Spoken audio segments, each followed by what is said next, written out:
Hello dear, welcome back. In this lecture, we will discuss about hemostasis and its mechanism. In previous lecture of this series, we discussed about hemostasis and its component. In previous lecture, we discussed about 5 components of hemostasis and thrombosis. The first component was platelet, and the second component was blood vessel wall, endothelium, and the third component was coagulation system, and the fourth component was coagulation regulatory system, and the last one uh, was fibrinolytic system.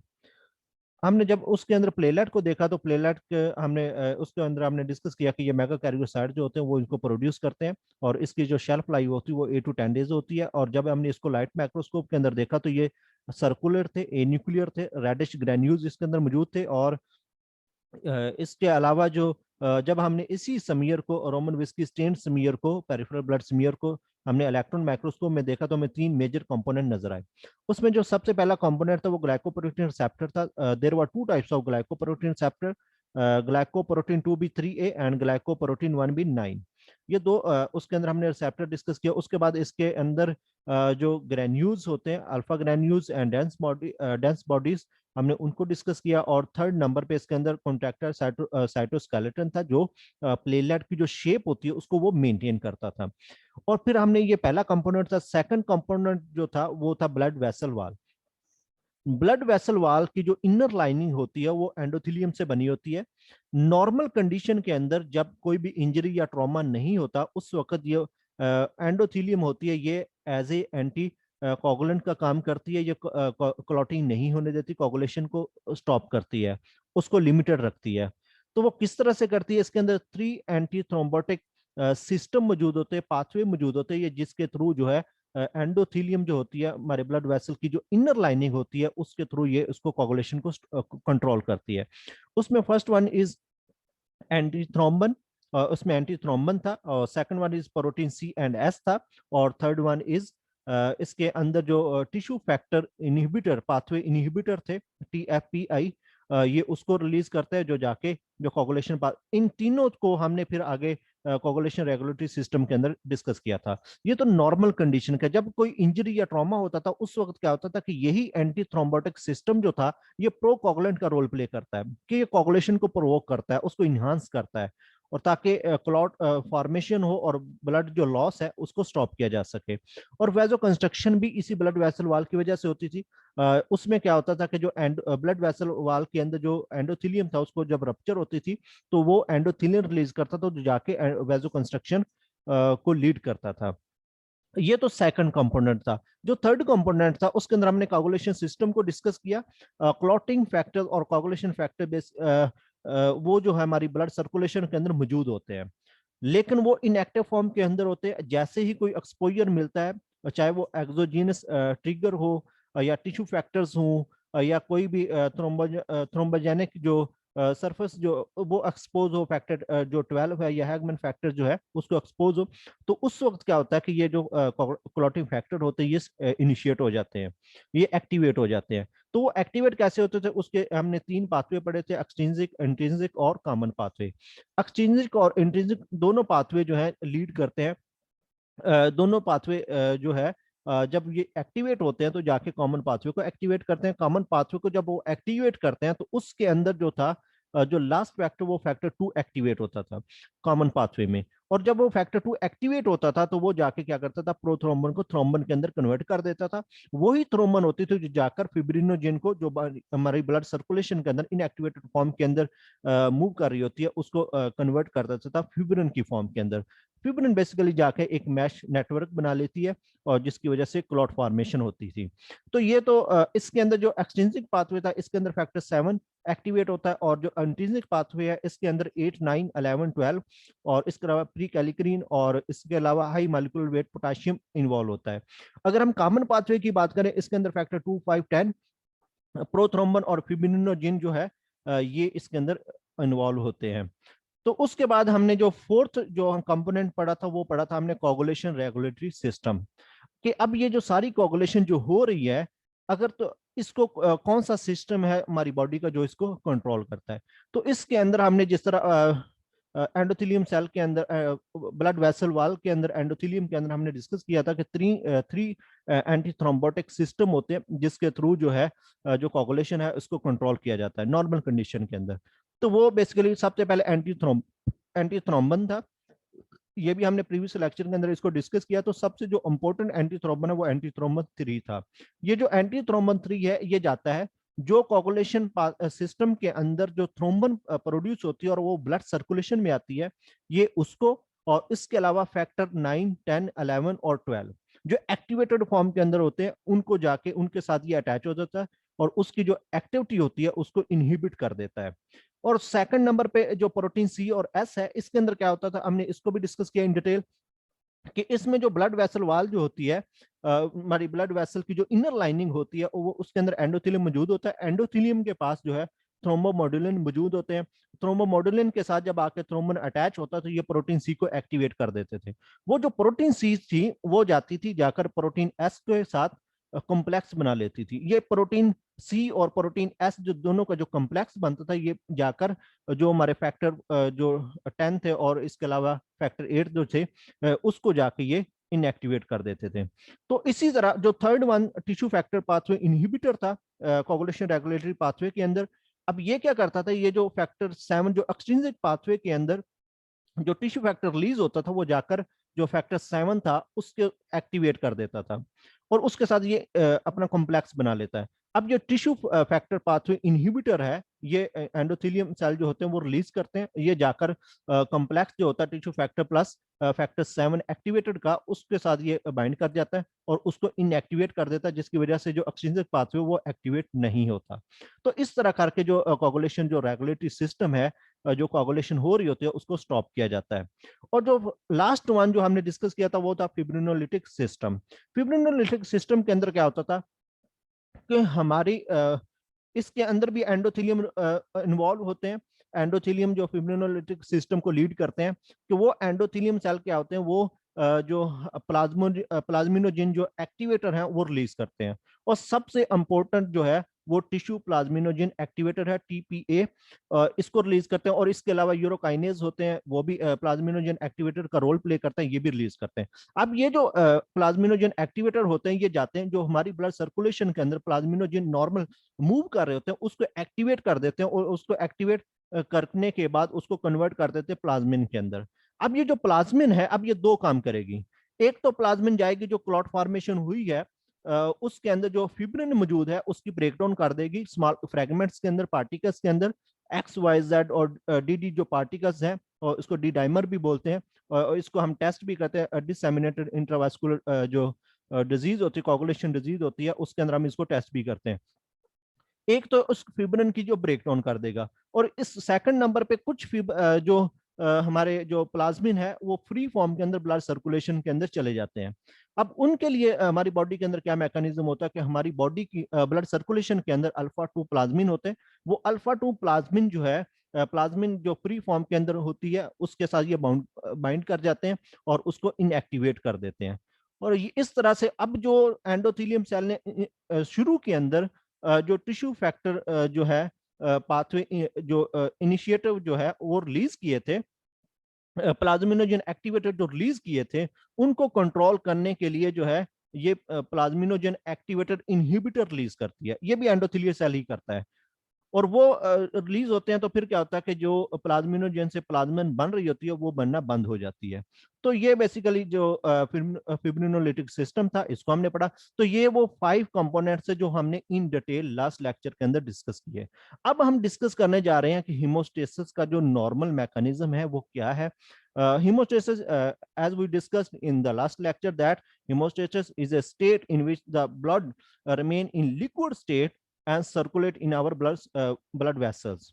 जो blood vessels होती हैं इनके अंदर ये liquid state के अंदर ये circulate करता है, इसको हम हेमोस्टेसिस बोलते हैं। In case of any injury और any trauma then a clot formation occurred that play an important role to prevent a blood loss।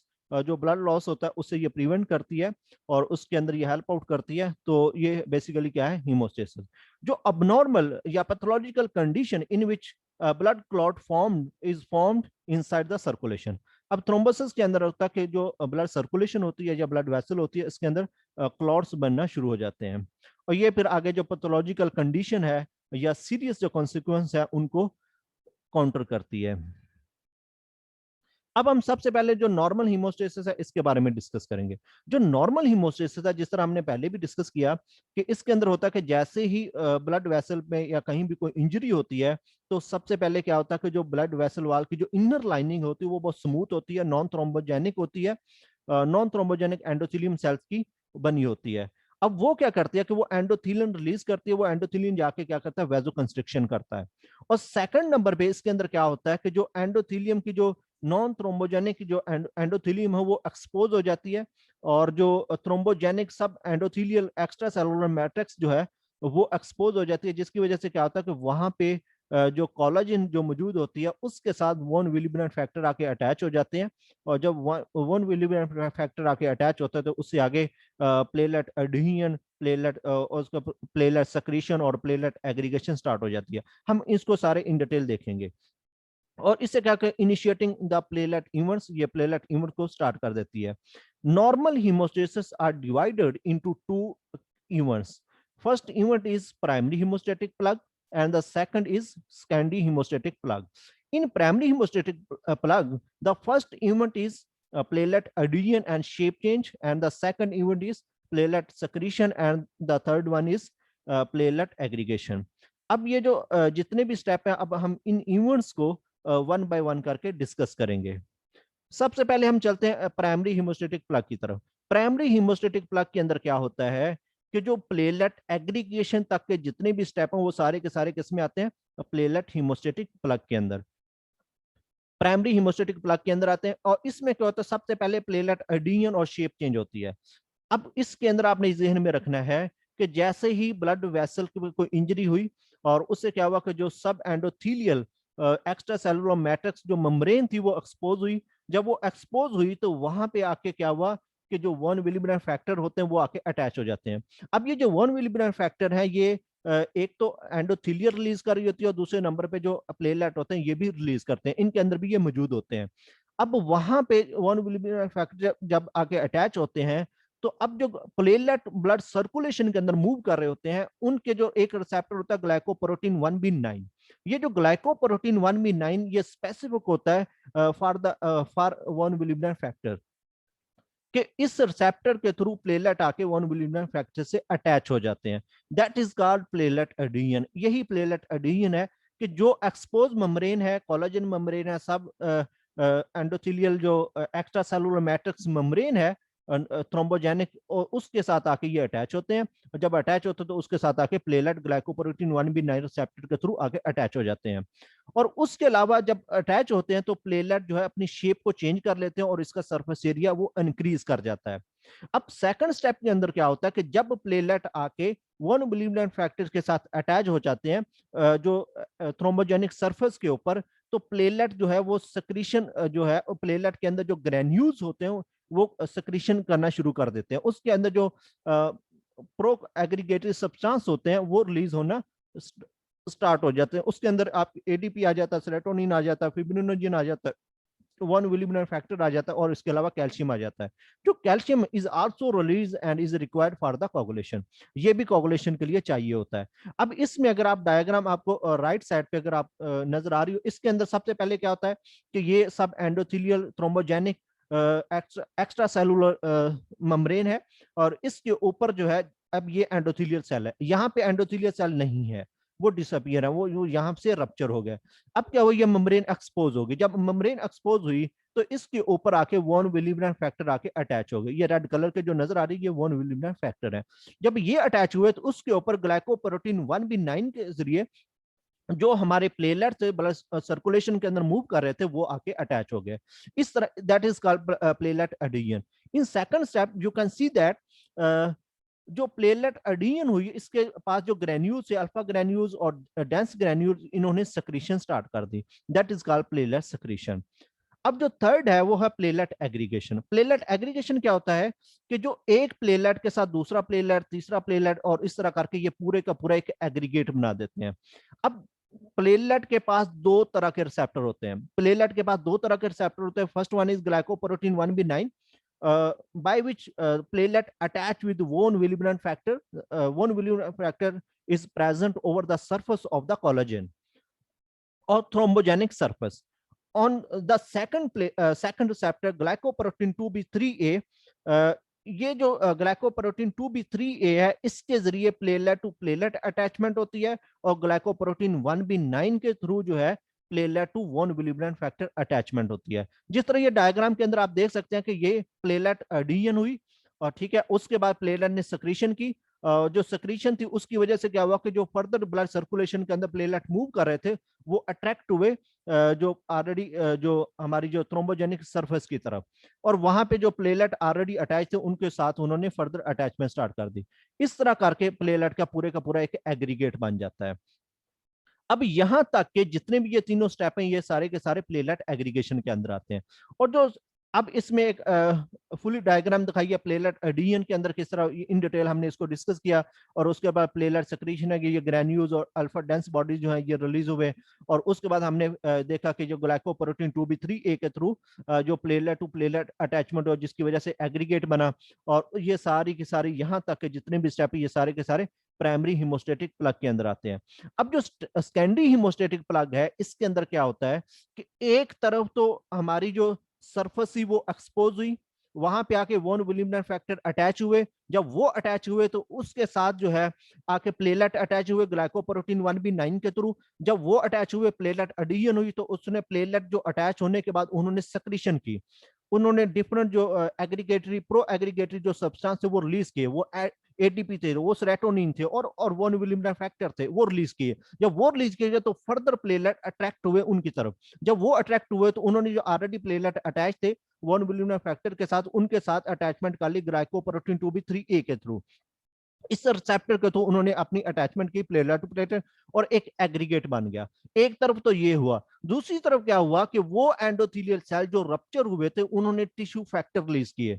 अब ये टिश्यू फैक्टर गए, इन्होंने जाके फैक्टर 7 को एक्टिवेट कर दिया, जब कोगुलेशन जो पाथवे है उसको एक्टिवेट कर दिया। अब जो जो फैक्टर 7 जब एक्टिवेट हुआ तो इसने जाके हमारा जो कॉमन पाथवे है उसको एक्टिवेट कर दिया। जब वो कॉमन पाथवे एक्टिवेट हुआ तो उसके अंदर जो लास्ट फैक्टर एक्टिवेट होता वो फैक्टर 2, जब फैक्टर 2 एक्टिवेट हुआ तो उसने जाके जो हमारी ब्लड सर्कुलेशन के अंदर प्रोथ्रोम्बन नॉर्मल मौजूद थी उसने उसको एक्टिवेट किया और उसको थ्रोम्बन के अंदर कन्वर्ट कर दिया।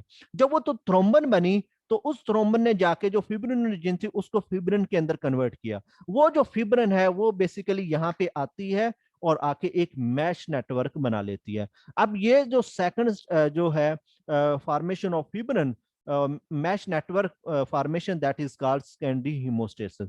इस तरह से क्या होता है कि एक स्टेबल जो है वो क्लॉट बन जाता है।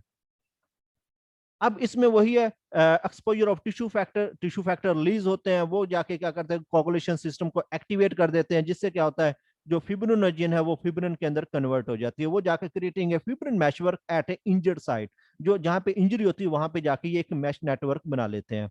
और उसके बाद जो इसके अंदर जो प्राइमरी हीमोस्टेट के अंदर जो हमारा जो प्लेटलेट का एग्रीगेट बना था वो इमेच्योर था, वो प्राइमरी हीमोस्टेटिक प्लग था। और उसके अंदर जब फर्दर जो कह लें कि जो चेंजिंग आई है लाइक उसके अंदर फिब्रिन का मैश नेटवर्क आ गया, उसकी वजह से एक स्टेबल और जो सॉलिड जो है क्लॉट बना, और उसको हमने कहा कि सेकेंडरी हीमोस्टेटिक प्लग, वो सेकेंडरी हीमोस्टेटिक प्लग कहलाएगा। और solid permanent plug so formed prevents any further hemorrhage. The hemostatic plug clots thus formed are confined to the site of injury by the fibrinolytic system.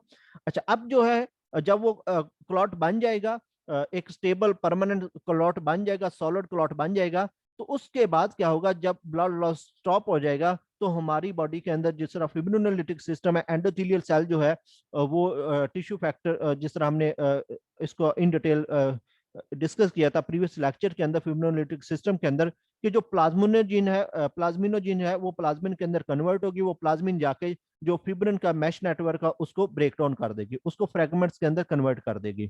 तो इस तरह करके उसके जो क्लॉट है उसकी ब्रेक डाउन हो जाएगी, और इसका होना बहुत जरूरी होता है ताकि जो वेस्कुलर है वो रिपेयर हो, is accompanied by the thrombolysis and recanalisation of the occluded site.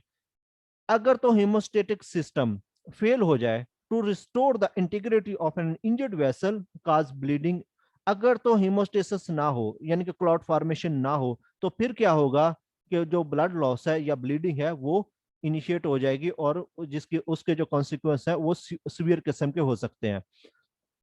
और अगर वो क्लॉट फॉर्मेशन हो गई और उसको फिर जब रिकवरी होगी तो उसके बाद अगर उस क्लॉट को रिमूव ना किया जाए, जिस तरह फिब्रिनोलिटिक सिस्टम जो है उस क्लॉट को रिमूव करता है, तो उस वक्त भी इसके जो कह लें कि कॉन्सिक्वेंस है वो बढ़ सकते हैं, कि वो जो क्लॉट होता है वो थ्रोम्बस की एक जो कि पैथोलॉजिकल कंडीशन है, और उसमें क्या होता है कि ये हमारी जो ब्लड वेसल्स होती हैं, लाइक जो हार्ट की वेसल्स हैं या बाकी जो है वहां पे जाके ये स्टक हो सकता है, ब्लड सप्लाई को स्टॉप कर सकता है, जिसकी वजह मायोकार्डियल इन्फेक्शन और डिफरेंट तरह के सीवियर जो है उसके सिम्टम या सीवियर किस्म के जो कॉन्सिक्वेंस है वो देखने को मिल सकते हैं।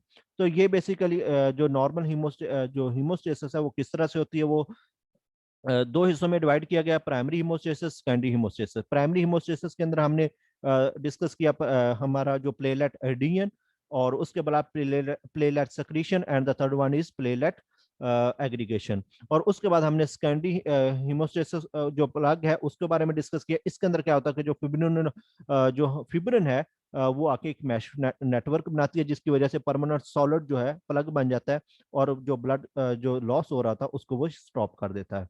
तो ये सारे का सारा हीमोस्टेसिस और उसके कंपोनेंट और इसका जो मैकेनिज्म है वो हमने डिस्कस किया।